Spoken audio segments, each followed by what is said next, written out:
Welcome to the Ancestral Findings Podcast. This is episode 214. Middle names are important genealogical research tools. They can tell you about the political beliefs, personal values, friendships, business connections, and even earlier generations of the family that bestowed them. Today, I'll give you a guide for using middle names to further your own genealogical research in the best way.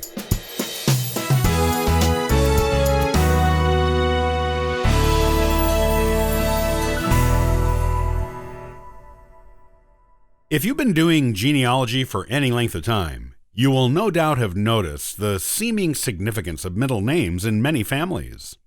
The question you may need to answer as a genealogist is what the significance of those middle names really is.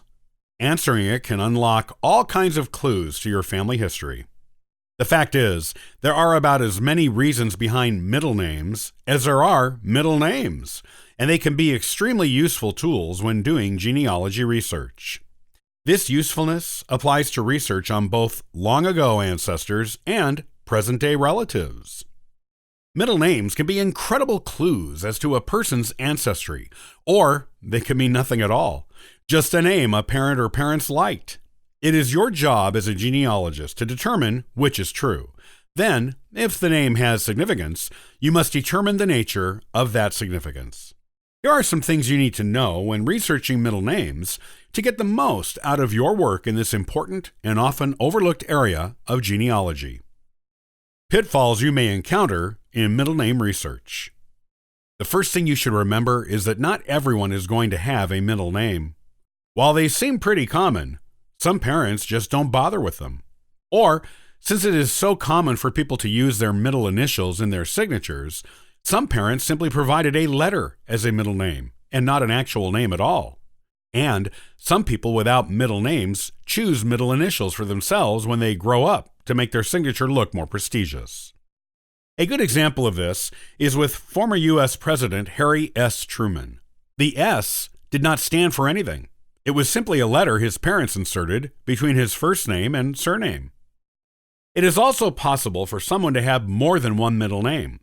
If a family enjoys naming or has many relatives on both sides of the family they want to honor, or if they have a name they like and a family name they want to use, someone could easily end up with two middle names.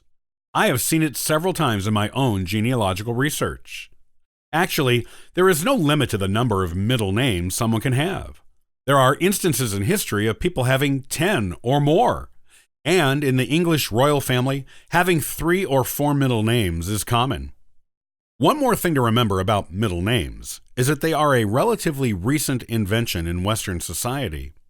The Germans started using them in the 17th century, and the custom gradually made its way to the rest of Europe and America in the 18th century, usually in Germanic communities. However, by the 19th century, having a middle name moved beyond the German population and into the Western world at large, becoming a common custom for everyone. So when researching ancestors before the mid-1800s, you might not find too many middle names unless those ancestors were German or in German expatriate communities.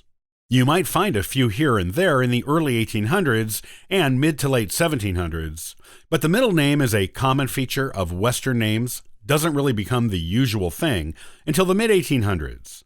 So, keep this in mind when you're doing your middle name research. One thing that can trip up genealogists researching middle names is that some names that appear to be middle names are actually a second part of a first name.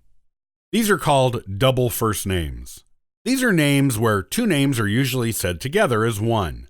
Examples include names like Anne Marie, Betty Jean, Sally Mae, Mary Jo, Mary Jane, Rose Marie, and Jenny Lynn. The double first name is more common with females than males, but you might run into it in a male, so be aware. Look for signs of another middle name with double first names on research documents. You will often find one. Not always, but often. There are also times that surnames can appear as two names, and you might think the first part of the surname is the middle name. Celtic, Germanic, French, and Spanish last names can sometimes appear as two names, such as Van Buren, McConnell, La Pina, and La Fleur. Keep these types of last names in mind and look into the full name of the individual closely to make sure the first part of the last name isn't a middle name, and to find the actual middle name. Be on the lookout for middle names that are used as a person's first name. They may always be referred to as one name in just about every record you encounter until you find their birth, death, and/or marriage certificate when you discover what you always thought was their first name is actually their middle name. The famous author Rudyard Kipling was always known as Rudyard, but it was actually his middle name. His first name was Joseph. Likewise, the fiancée of Britain's Prince Harry is always referred to as Meghan Markle, but Meghan is actually her middle name. Her first name is Rachel. One more thing to look out for when researching middle names is particular to the American South. Particularly in the 19th and early 20th centuries, Southerners often used first and middle names interchangeably. It is sometimes done so frequently in documents that you have no idea what the real first and middle names are. During my research for William Green Thompson, they used so many different versions of his name that it took a few years for me to find concrete documentation that his first name was William. In various documents, including his Civil War records, he is referred to as W.G. Thompson, W. Green Thompson, and Green Thompson. He was never actually referred to as William in anything until his widow applied for a widow's pension from his Civil War service. And then I found the death certificates of some of his children that all gave his first name as William. I discovered through letter writing that this ancestor's name was Green, when it was actually William. The significance that can be in a middle name. While middle names have long been used as indicators of family significance, they don't always have to be.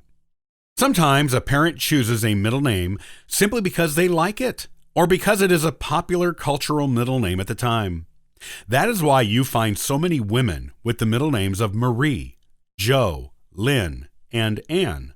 They were popular in the 1950s to the 1980s.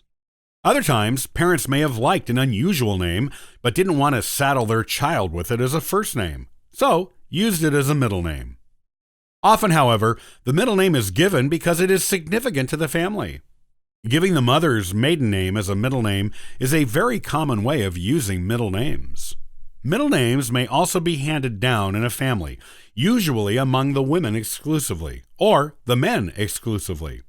My own family has been using the middle name Franklin among the men of my mother's father's line since the 1850s.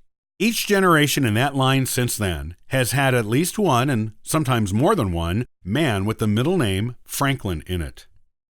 The significance of Franklin is that it was the maiden surname of the grandmother of the first ancestor in that line to give it to her son.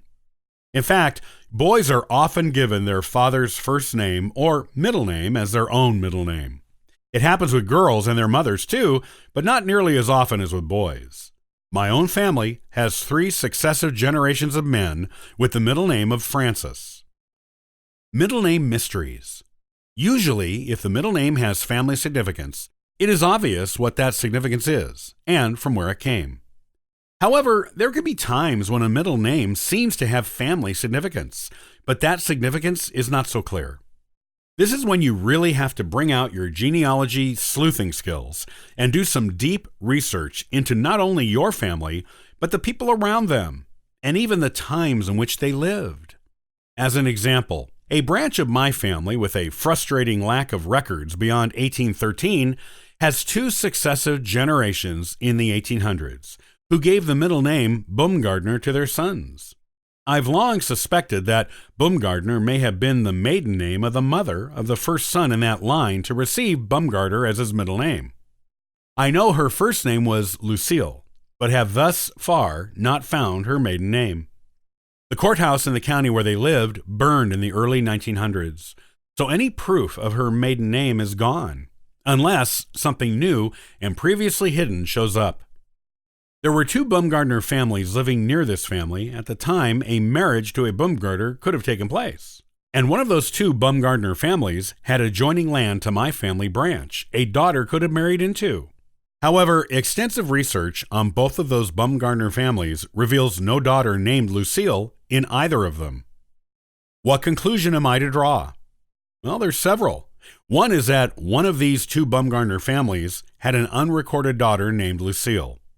The second is that the family, the Greenlee clan, were simply good friends with the neighboring Bumgarners, and the two families shared such a close bond that the Greenlees used Bumgarner as a middle name for their sons. Third, the Greenlees may have admired the Bumgarner family. 4, there could have been a nationally or internationally famous person with the first, middle, or last name of Bumgarner at the time.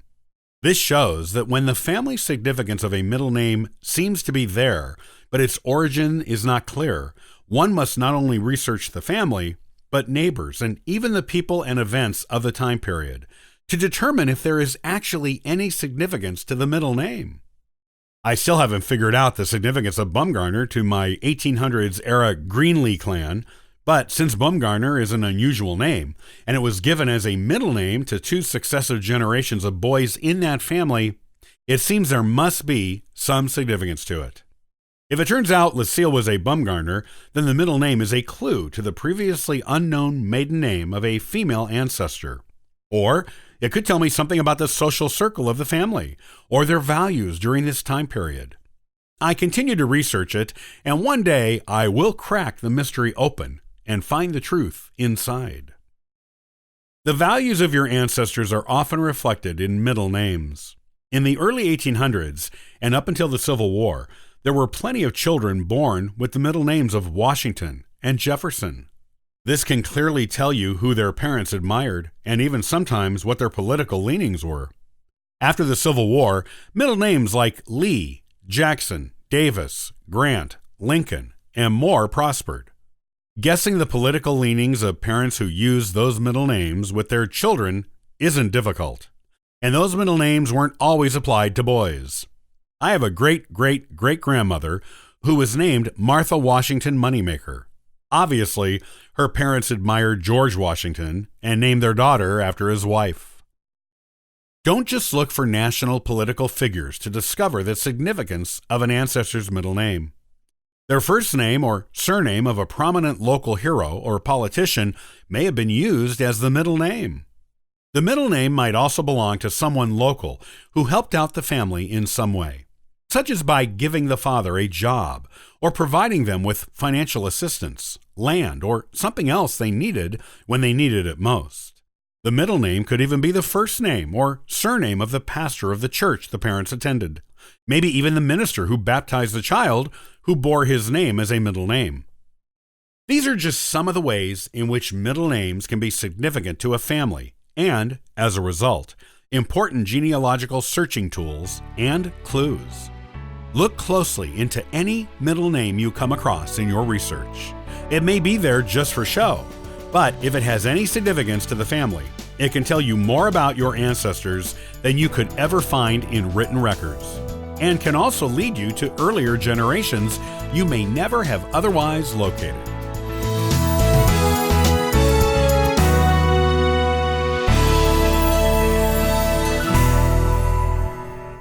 Are you interested in reading or subscribing to a new genealogy magazine that has something for everyone? Family Tree Magazine is the one for you. Join me the next time, and I'll give you a review of this amazing stalwart of the genealogical magazine industry. Copyright by Ancestral Findings, all rights reserved.